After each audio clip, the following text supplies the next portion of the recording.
Selamat petang, Ibu Bapak, Saudara-saudari, anak-anakku yang terkasih dalam Kristus Yesus Tuhan. Kita kembali berhimpun yang dipersekutukan oleh Roh Kudus, walaupun saat ini kita berada dalam kehidupan keluarga masing-masing, berjarak satu terhadap yang lain, tetapi kasih Roh Kudus dapat mempersekutukan kita. Ia mempersekutukan kita dalam ibadah keluarga, ia mempersekutukan kita dengan firman-Nya. Mari, saudara-saudariku dalam Kristus Yesus, sebelum bersama kita membaca dan merenungkan sabda Tuhan, kita berdoa mohon bimbingan Roh Kudus. Mari berdoa. Allah penuh rahmat dalam Kristus penebus hidup kami, yang dalam Kristus kami beroleh keselamatan, dan dalam Kristus juga kami mempunyai pengharapan akan masa depan dalam kehidupan di dunia ini. Engkau karuniakan kami sabdamu dalam Yesus, biarlah itu yang menyapa dan membaharui iman kami kepada Dikau, yang oleh sabda Tuhan kami dimampukan untuk berlaku hidup yang benar dalam kehadiran kami, dalam perjumpaan kami dengan banyak orang dan sesama. Ya Roh Kudus Tuhan, kami sedia menyambut sabdamu, dan Roh Tuhan sendiri yang mengantar sabda menyapa hati dan pikiran kami. Terpujilah Kristus Tuhan perantara. Amin. Mari Bapak, Ibu, Saudara-saudari, dan anak-anakku, kita berdiri untuk membaca dan mendengarkan firman Tuhan yang dibacakan dari Mazmur 141, Mazmur 141, ayat pertama hingga 10. Mazmur 141 sesuai daftar bacaan GPIB pada ibadah hari Rabu saat ini. Beginilah ungkapan pemazmur. Ya Tuhan, aku berseru kepadamu, datanglah segera kepadaku. Berilah telinga kepada suaraku waktu aku berseru kepadamu. Biarlah doaku adalah bagimu seperti persembahan ukupan, dan tanganku yang terangkat seperti persembahan korban pada waktu petang. Awasilah mulutku, ya Tuhan, berjagalah pada pintu bibirku. Jangan condongkan hatiku kepada yang jahat untuk melakukan perbuatan-perbuatan yang fasik, bersama-sama dengan orang-orang yang melakukan kejahatan, dan jangan aku mengecap sedap-sedapan mereka. Biarlah orang benar memalu dan menghukum aku, itulah kasih. Tetapi janganlah minyak orang fasik menghiasi kepalaku. Sungguh aku terus berdoa menentang kejahatan-kejahatan mereka. Apabila mereka diserahkan kepada hakim-hakimnya, maka mereka akan mendengar bahwa perkataan-perkataanku menyenangkan. Seperti batu yang dibelah dan dihancurkan di tanah, demikianlah akan berhamburan tulang-tulang mereka di mulut dunia orang mati. Tetapi kepadamulah ya Allah, Tuhanku, mataku tertuju. Padamulah aku berlindung, jangan campakkan aku. Lindungilah aku terhadap katupan jerat yang mereka pasang terhadap aku, dan dari perangkap orang-orang yang melakukan kejahatan. Orang-orang fasik akan jatuh serentak ke dalam jala mereka, tetapi aku melangkah lalu. Demikianlah sabda Tuhan dalam ungkapan pemazmur. Ibu Bapak, silakan duduk. Saudara-saudaraku kekasih Tuhan Yesus Kristus,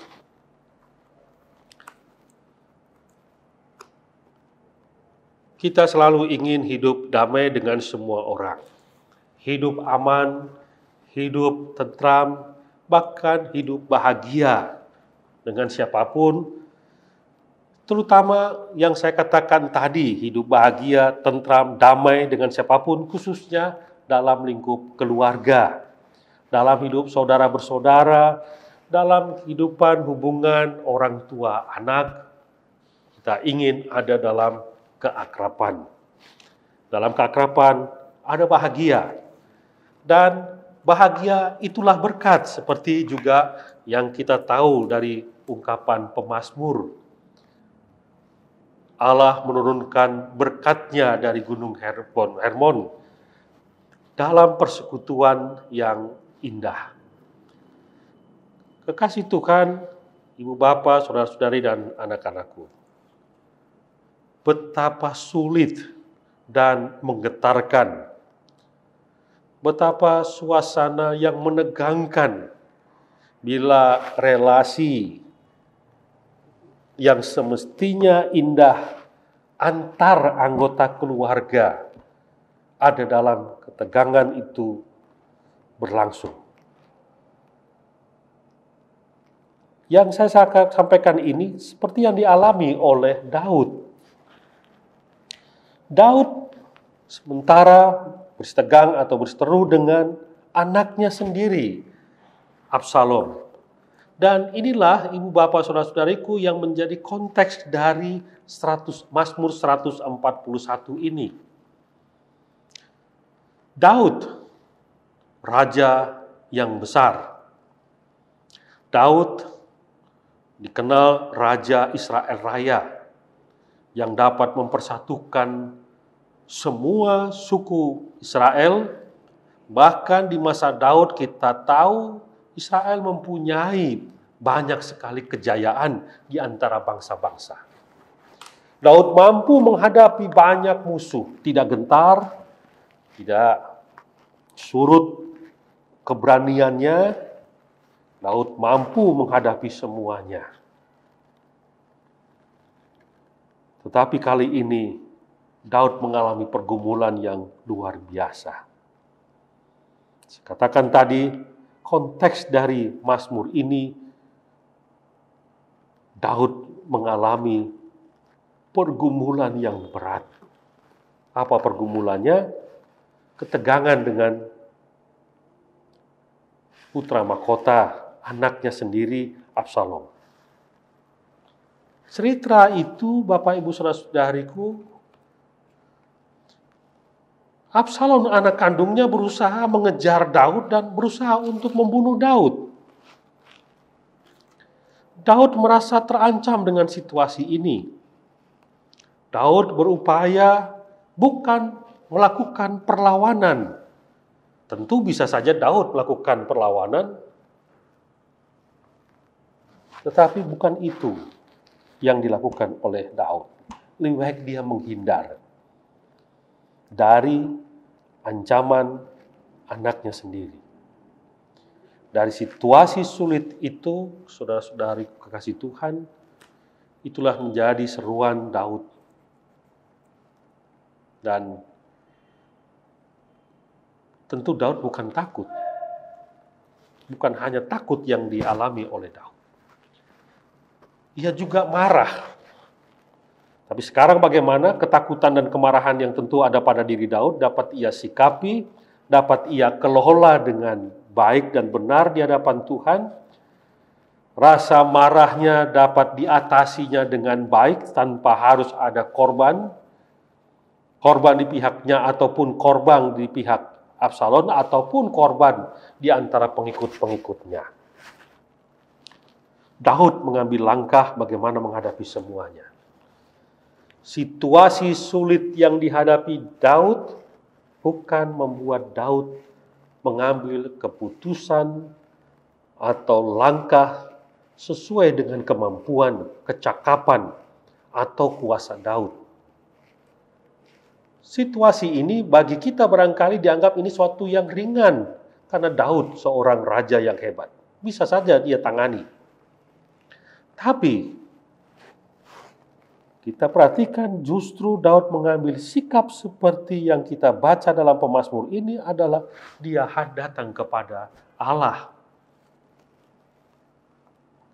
Kemarahannya tidak ia lepaskan sesuai dengan kuasa atau kekuatan atau kewenangan atau juga ia sikapi dengan banyaknya laskar ada pada dirinya. Tetapi kemarahannya justru ia tempatkan dalam kerendahannya di hadapan Allah. Ini pergumulan. Marah kepada anaknya yang mau memberontak. Sikap marah Daud, ia boleh kelola dengan baik, dengan penuh hikmat, dan dia datang kepada Tuhan. Tentu ini harus diawali dengan ketenangan dari dirinya.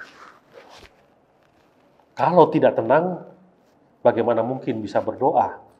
Kalau tidak tenang, bagaimana mungkin bisa datang kepada Allah? Situasi sulit apapun, Bapak Ibu Saudara-saudariku, hadapilah dengan ketenangan, sebab hanya dengan ketenangan batin dan juga ketenangan pikiran, situasi sulit apapun seperti halnya Daud dapat dihadapi dengan baik. Apa yang dibuat oleh Daud, Bapak Ibu Saudara-saudariku? Ia pertama minta pertolongan pada Tuhan seruannya. Itu doanya. Tetapi dalam doa itu juga yang ia panjatkan kepada Allah, Bapak Ibu Saudara-saudari. Menarik di situ pada ayat 3 dan 4, Daud minta kepada Tuhan agar roh Tuhan dapat memberikan dia tetap berhikmat sehingga dia tidak gegabah, tidak liar dalam marahnya.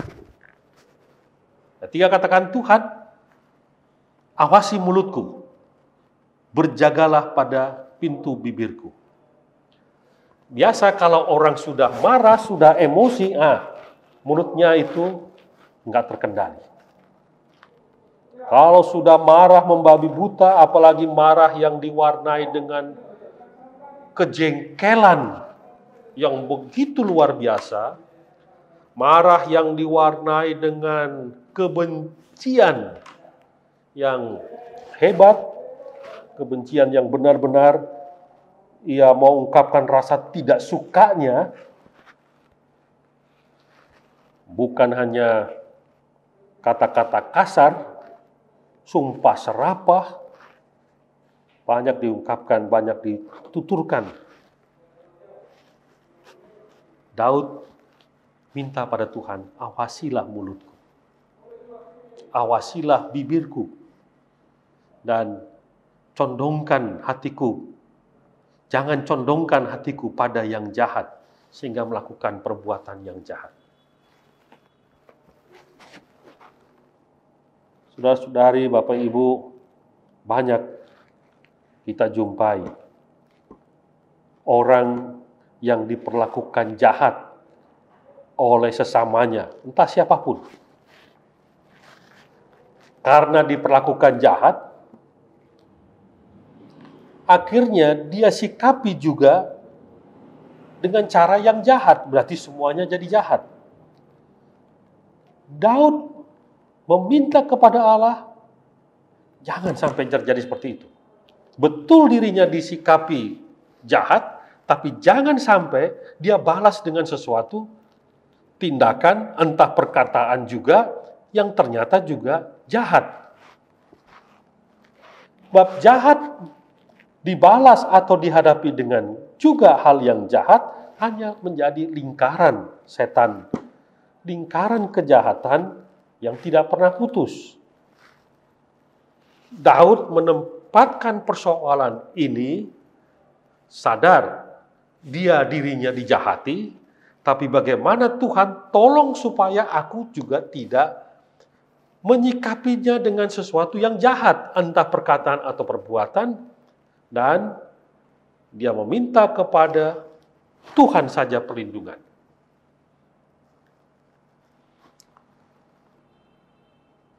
Saya kira kita tahu berita yang masih hangat. Apa yang dilakukan oleh John Kay dan teman-temannya.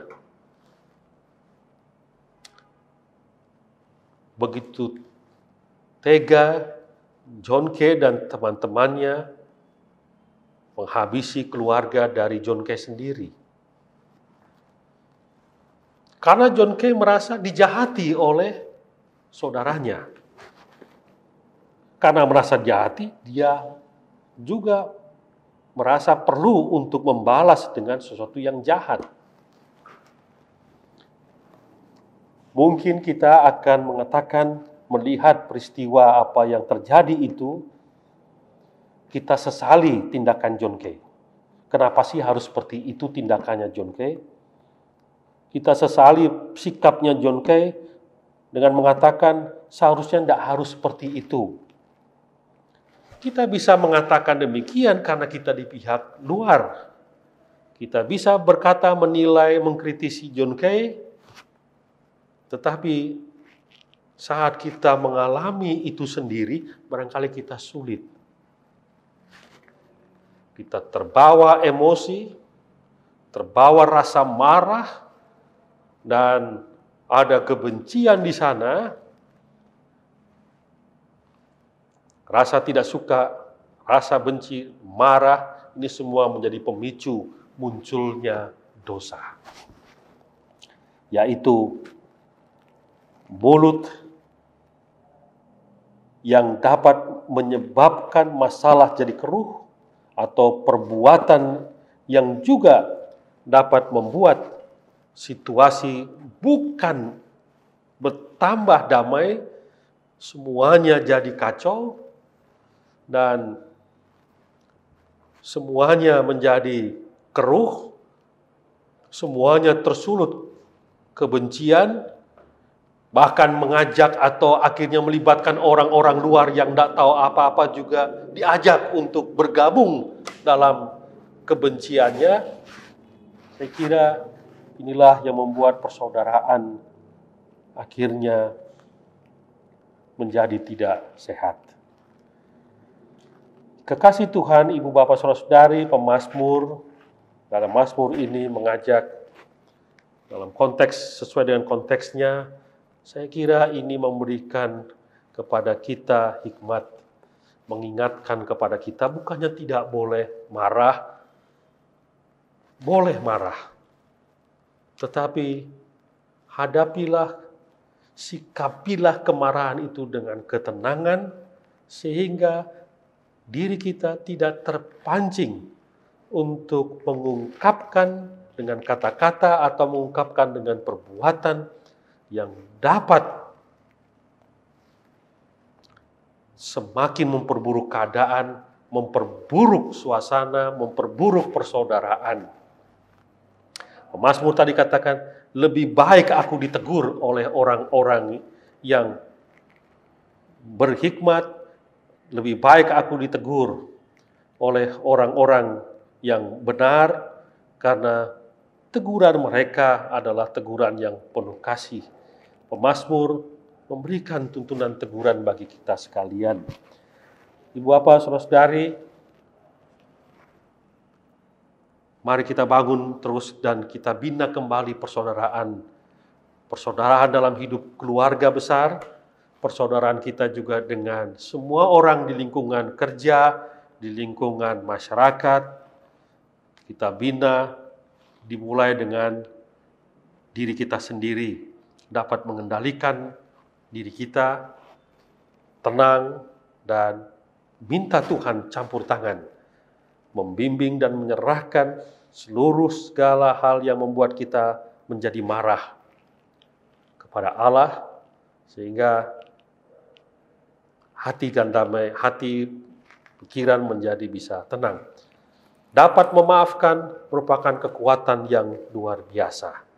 Roh Kudus, saya yakin Roh Kudus pasti akan mendengar pergumulan kita. Amin. Mari Ibu Bapak, Saudara-saudari, kita berdoa. Ya Kristus, terima kasih untuk sabdamu. Kiranya Engkau tetap bersemayam di hati kami, sehingga dalam hati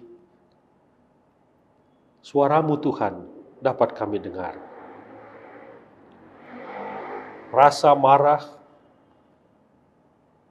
dan berbagai hal yang membuat kami menjadi panas hati, kiranya Roh Kudus tetap selalu membimbing kami. Meskipun kami dalam kemarahan yang luar biasa, Roh Allah memberikan kami tuntunan untuk tetap berhikmat, sehingga kami dapat sikapi dengan benar. Kami sikapi dengan tuturan maupun perbuatan yang berkenan kepada Tuhan.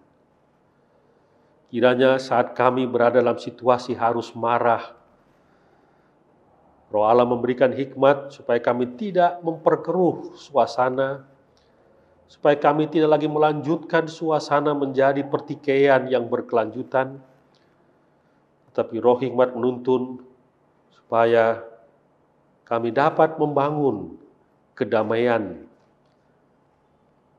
ketentraman, dan kebahagiaan hidup bersama. Tuhan, bimbinglah kami. Di antara banyak orang kami harus berjumpa dengan mereka. Kami bersosialisasi, kami bergaul. Di sana kami membina dan membangun keakraban. Baik keakraban dalam keluarga, bersama dalam kehidupan bersaudara,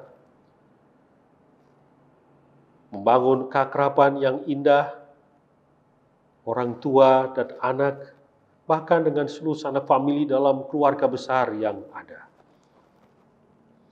Juga kami membangun persaudaraan sebagai keluarga Allah, saudara bersaudara dalam tubuh Kristus, dalam persekutuan jemaat, di sektor pelayanan, ataupun dalam komunitas. Kami anak-anak Tuhan boleh terhimpun, baik dalam paduan suara atau vokal group. Di sana kami saling menjaga hubungan satu dengan yang lain. Dan biarlah tetap ya Roh Kudus,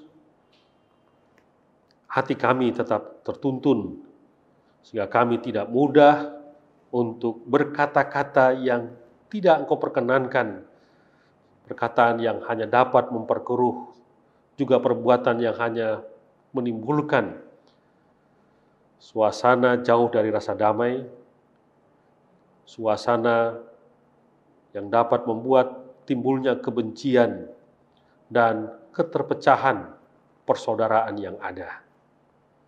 Saya percaya dalam Yesus Engkau membina dan hendak membangun kami semua persekutuan keluarga.